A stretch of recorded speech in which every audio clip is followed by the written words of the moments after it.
तो दोस्तों ये वीडियो है डिटेल जो इंटरनेशनल स्टूडेंट्स के लिए अभी चेंजेस आने वाले हैं ऑस्ट्रेलिया में। इस वीडियो को लास्ट तक देखिएगा और अपने दोस्तों के साथ शेयर भी कीजिएगा। तो चलिए शुरू करते हैं।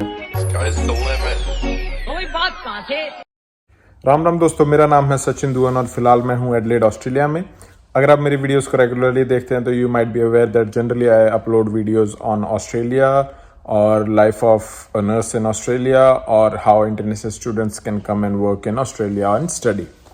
अब दोस्तों, आपने अभी कुछ दिन पहले न्यूज़ में देखा होगा कि ऑस्ट्रेलिया ने कुछ नए चेंजेस लाए हैं अपने माइग्रेशन सिस्टम में।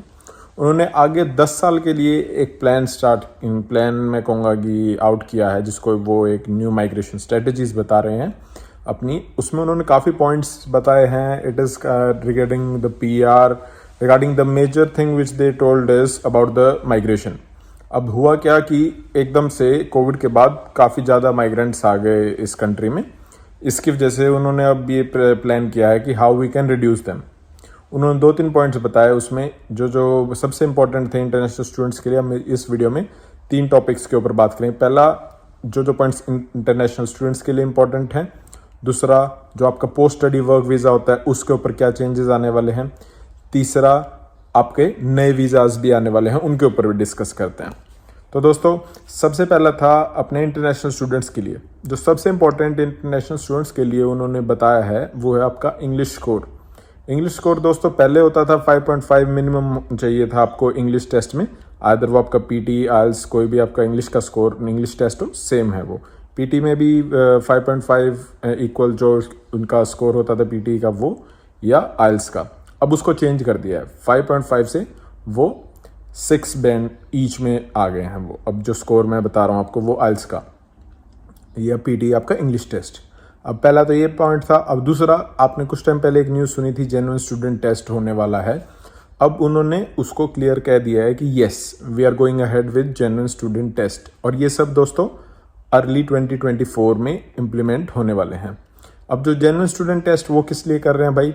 अब अगर आप देखो यहाँ पर काफ़ी लोग क्या करते थे, पहले स्टूडेंट वीज़ा लिया, पोस्ट स्टडी वर्क वीज़ा लिया, उसके बाद वापस स्टूडेंट वीज़ा ले लेते थे। अब उन्होंने एक अमाउंट नंबर भी दिया है कि लगभग 1.5 लाख स्टूडेंट ऐसे हैं जो दूसरी बार स्टूडेंट वीज़ा पे हैं। तो उसको कम करने के लिए या जेन्युइन स्टूडेंट्स को चेक करने के लिए वो जेन्युइन स्टूडेंट टेस्ट होगा, जिसमें जहाँ तक मुझे लगता है इट विल बी कि आपको ये बताना है कि जो आप सेकंड अगर स्टूडेंट वीज़ा ले रहे हो या आप खुद भी स्टूडेंट वीज़ा पे भी आ रहे हो, तो वो जो आप कोर्स करने वाले हो वो आपके करियर में कैसे आगे ग्रोथ करेगा। और अगर आप आगे PR भी होना चाहते हो तो आप ऑस्ट्रेलिया को कैसे आप वो एक स्किल प्रोवाइड कर पाओगे। मेजरली ये होगा जेन्युइन स्टूडेंट टेस्ट में, जो अभी तक मुझे पता चला है, but it's not yet confirmed. जो भी मैं आपको इन्फॉर्मेशन बता रहा हूँ it's from media reports and some of the PDF file which immigration has uploaded on their websites. अब ये एक और चीज़ के लिए उन्होंने किया है कि जो स्टूडेंट्स एक कोर्स में आते थे दूसरे कोर्स में मूव हो जाते थे, उसके लिए भी थोड़ा उन्होंने सोचा है कि will be controlling on that as well. उसके होता क्या था दोस्तों, फॉर एग्जांपल लगा लो एक यूनिवर्सिटी में एक बच्चा आया पढ़ने, हम माना उसकी फ़ीस बहुत ज़्यादा है और उसने सोचा कोई सस्ता कोर्स ले लेते हैं जिसमें सस्ती फ़ीस हो और ईजिली आपकी पढ़ाई पे भी इतना लोड ना हो, तो वो दूसरे कॉलेज में मूव हो जाता था। लेकिन उस यूनिवर्सिटी की वो सीट खाली रह जाती थी 3 साल या 2 साल के लिए। तो इसलिए उन्होंने अब ये नए मूव्स लिए हैं। ये तो था दोस्तों आपके इंटरनेशनल स्टूडेंट्स के लिए। अब क्या होता है, जैसे आप 2 या 3 साल आपकी स्टडी करते हो, बैचलर्स या मास्टर्स, फिर आपको पोस्ट स्टडी वर्क वीज़ा मिलता है। अब पोस्ट स्टडी वर्क वीज़ा में भी उन्होंने कुछ चेंजेस किए हैं। सबसे बड़ा चेंज किया है दोस्तों एज का।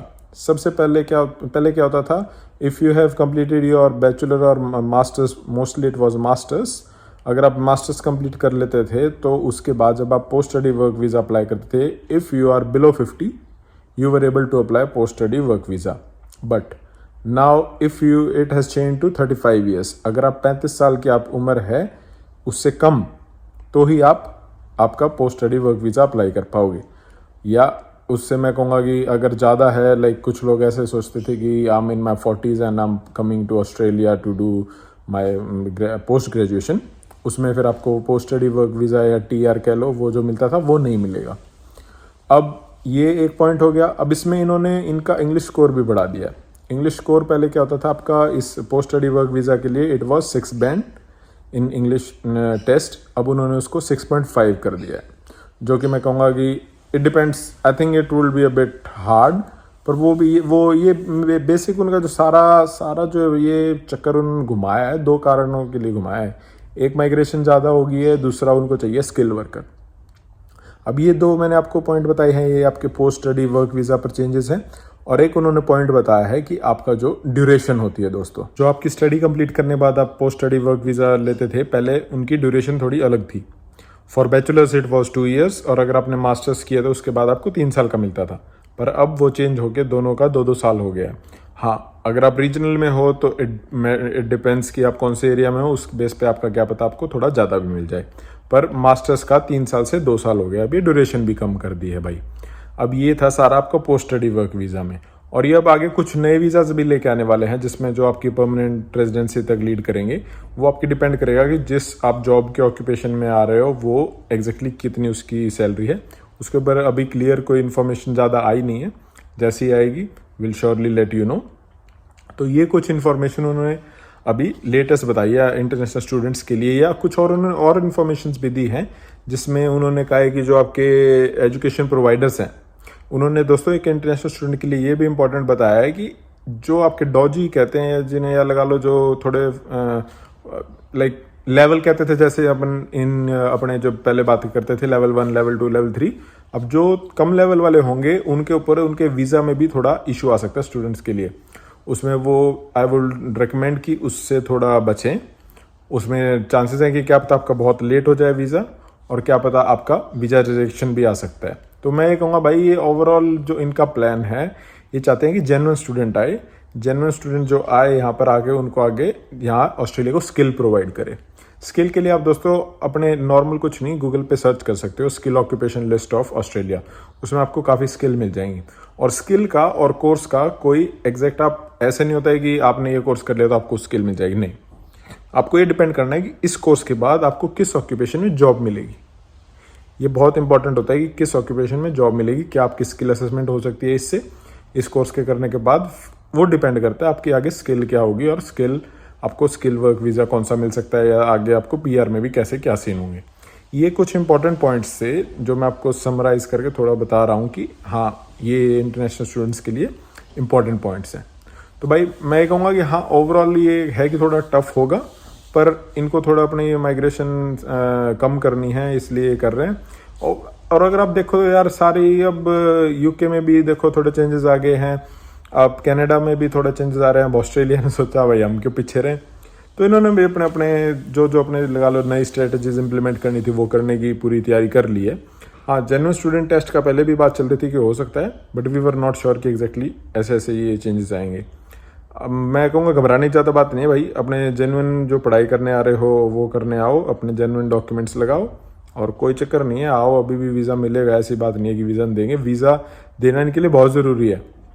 अब अगर आपको मैं बताऊं कितने डॉलर की इंडस्ट्री है इनकी एजुकेशन की, इट इज़ $30 बिलियन। कहते हैं 4थे या 5वें नंबर पे है एक्सपोर्ट एजुकेशन का इनकी। क्यों, बाहर से आते हैं लोग, ये बाहर से ऊपर से फीस भी ज़्यादा ले रहे होते हैं ये इंटरनेशनल स्टूडेंट से, तो काफ़ी बड़ी इंडस्ट्री है। मतलब मेजर इनकी एक्सपोर्ट में इनके जो मिनरल्स हैं वो हैं, उसके बाद बहुत बड़ा नंबर आता है एजुकेशन का। तो दोस्तों इतनी घबराने की बात नहीं है, कोई चक्कर नहीं है, आप अच्छे से अपने टेस्ट की प्रिपरेशन करें। अगर आप इसी फेब इनटेक में आ रहे हो तो बहुत बढ़िया है, अगर आप जुलाई इनटेक में आ रहे हो तो जुलाई का भी आप पूरी तैयारी कर सकते हो। और भाई अगर आप नर्सिंग के लिए आ रहे हो तो फेब का आई वुड से कि थोड़ा अब टफ हो सकता है, क्या पता क्यों, लाइक दिसंबर आ गया यार, दिसंबर में अप्लाई करोगे तो it's gonna be a bit tough because most of the universities seats are full, but yeah you still have option of July. और अगर आप ये सोचो कि जुलाई में गैप तो नहीं कंसिडर होगा, नहीं दोस्तों, गैप ऐसा कंसिडर नहीं होगा।